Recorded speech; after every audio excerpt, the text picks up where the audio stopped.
Hello, I'm Priscilla Archangel, and my faith-centered leadership lesson for you today is, You Dreamer. Forbes' 30 Under 30 list that was recently published showed a profile of 30 of the top people under the age of 30 that were tops in their field in areas of media, technology, entertainment, sports, a variety of areas like that. And Forbes called them disruptors, innovators, and entrepreneurs. But after I read the profiles of them, I like to call them dreamers. You'll find out why in just a moment. Let me just read to you a brief profile of a couple of them. One is Josh Sumner. 7 years ago as a college freshman in college, Josh was diagnosed with a rare form of cancer. But instead of accepting the possibility of a low rate of survival, Josh instead co-founded a foundation that was dedicated to raising money to fund research to cure it. And then there's Hugh Evans. Hugh founded Global Poverty Project that is committed to ending extreme poverty, and he defines that as people who live on under $1.25 a day.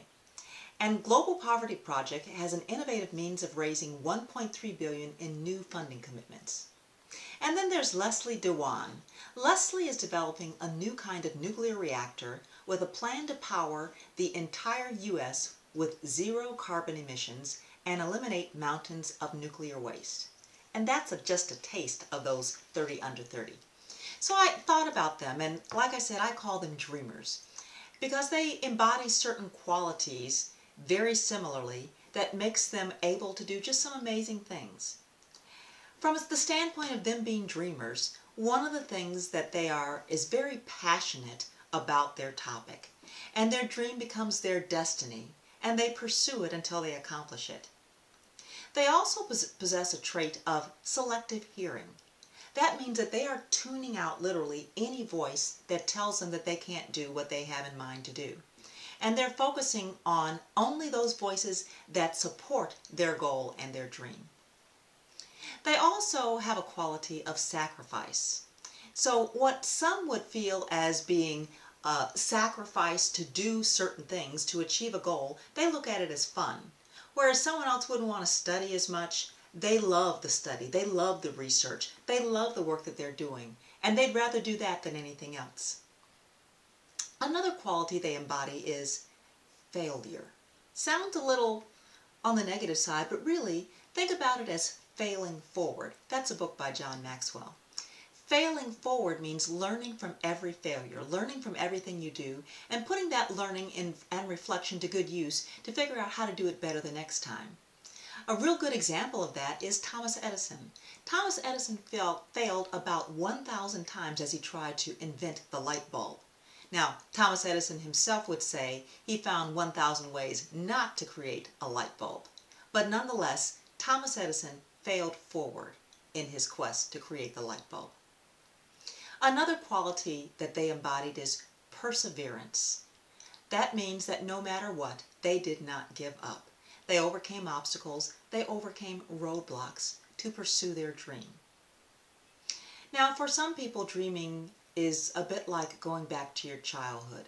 Because you see, as adults, sometimes we are just full of all the voices around us, of the voices in the world around us that tell us that this is the way we need to do things, and this is how it needs to happen, and this is the only way it can be done. But when you're a child, think of it.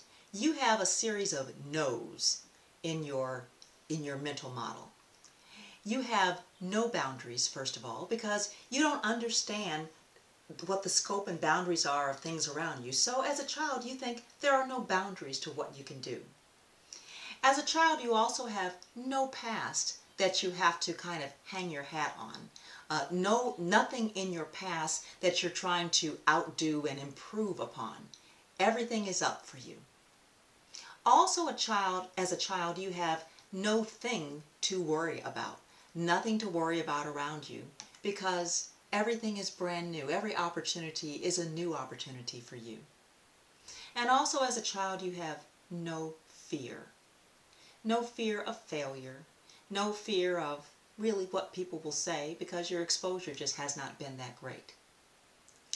So think about dreaming in your life. Think about a dream that you may have had years ago that you forgot about, that you never focused on, that you thought just really wasn't possible, so you put it to the side and you pushed it to the recesses of your mind.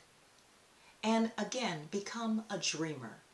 Dream big dreams, accomplish big things. Thanks for listening.